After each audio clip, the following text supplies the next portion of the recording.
L'UFC 306 va être incroyable, ça va rester d'être l'une des cartes les plus phénoménales que tu as jamais vues de ta vie. Si tu as envie qu'un de tes potes devienne fan de l'UFC, je te conseille très fortement de lui conseiller de regarder cet événement avec toi parce que il risque d'être ébloui, tu vois.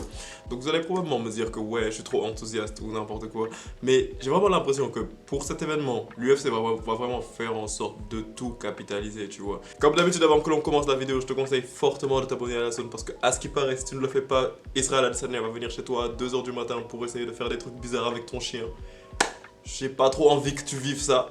Donc, on va vraiment parler de l'UFC 306 aujourd'hui, les gars. Donc, ce qui est intéressant à voir, c'est qu'il y a plein de nouvelles qui sont sorties récemment. Et donc, il y a plein de combats genre, qui ont été annoncés. Et on va un petit peu passer ça en revue aujourd'hui, tu vois. Donc, la première chose à prendre en compte, là, je suis juste en train de checker mes notes, c'est simplement la sphère. Donc, c'est l'endroit où le combat aura lieu. Donc, les combats de l'UFC 306, tu vois. Ça va être dans la sphère. Genre c'est un petit peu pour le jour du Mexique, tu vois. Donc on voit bien que l'UFC, ils ont vraiment renforcé leur lien avec l'Arabie Saoudite et tout, simplement pour bien effectuer cet événement, parce qu'on sait bien que l'Arabie Saoudite, c'est vraiment eux qui ont l'argent de manière illimitée, tu vois. Donc littéralement, c'est la raison pour laquelle l'UFC a vraiment fait en sorte de bien s'allier avec l'Arabie Saoudite ce temps-ci pour pouvoir vraiment nous proposer un événement de qualité. Également, le fait que cet événement il ait lieu dans la sphère, ça fait que l'UFC va vraiment vouloir faire en sorte que cet événement il soit massif, tu vois. Ils vont essayer de booker le plus de combats phénoménaux, simplement pour la bonne raison que la sphère, c'est vraiment un truc qui est super médiatisé, donc tu vois. Donc ça fait que ça va être un événement dans lequel il y a plein de personnes qui vont vouloir venir. Et étant donné qu'il y a plein de personnes qui veulent venir, ça veut dire qu'il y aura plein de nouveaux potentiels fans de l'UFC. Et c'est très souvent ça qui se passe. Parce que je te rappelle l'UFC 300, à chaque fois qu'il y a une grosse date ou bien qu'il y a un gros événement qui est censé se passer, l'UFC ils vont faire en sorte de montrer leur meilleure image, tu vois. Ils vont vraiment faire en sorte d'attirer le maximum de fans. Et c'est quoi qui attire les fans? C'est simplement les combats spectaculaires. Et c'est la raison pour laquelle il y a vraiment plein de combats qui ont été bookés, qui sont très intéressants. Bon, je vais te dire, en fait, je vais te dire, genre, les combats qui étaient bookés il y a une semaine comparé aux combats qui étaient bookés cette semaine-ci. Parce que je vais même pas te mentir, la raison pour laquelle j'en avais pas parlé un peu plus tôt, c'est simplement parce que j'avais pas grand chose à dire, parce que j'étais grave déçu.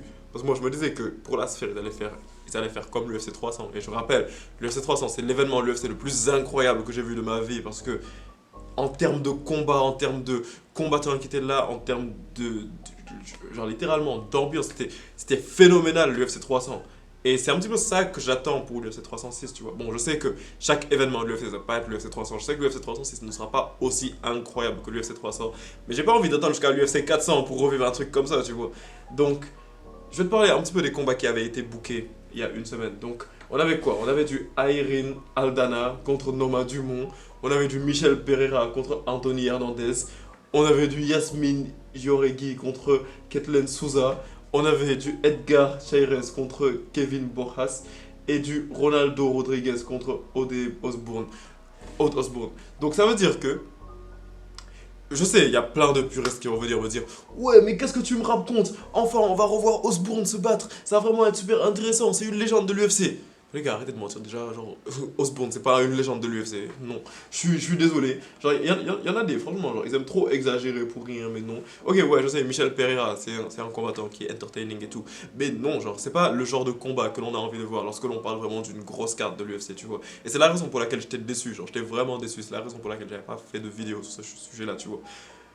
Et après, hier nuit, ils sont venus et ils ont annoncé le combat entre Sean O'Malley et Merab Dvalishvili. Et également, ils ont annoncé le combat entre Max Holloway et Ilia Topuria. À ce qui paraît, ça va être pour la ceinture des featherweight et en même temps pour la ceinture BMF.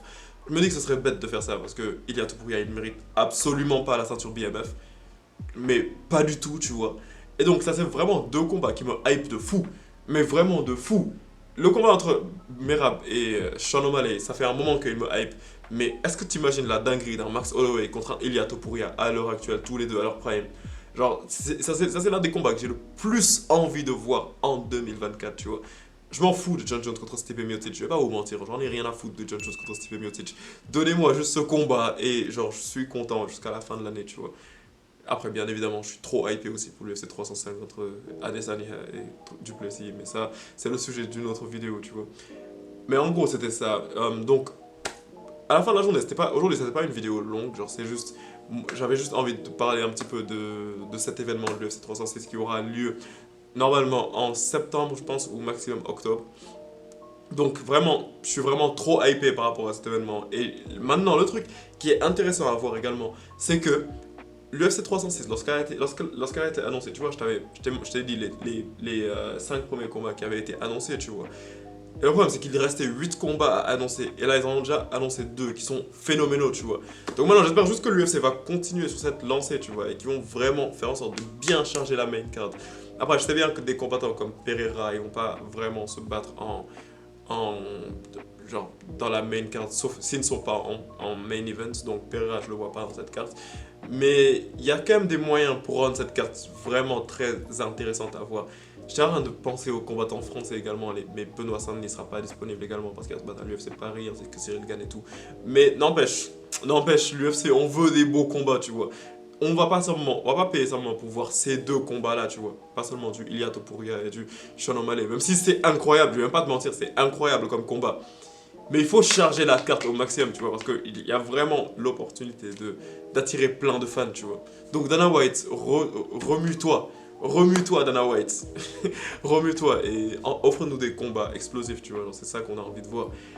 Mais bon, voilà, c'est tout ce dont j'avais envie de te parler aujourd'hui. Genre, comme je te le dis, c'était vraiment une vidéo rapide. C'était juste pour réagir rapidement à cette actualité. Et voilà, donc dis-moi ce que tu en penses dans les commentaires. Et si cette vidéo te plaît, n'hésite simplement pas à t'abonner à la zone. Et comme d'habitude, la famille, on se capte pour une prochaine vidéo. Peace out!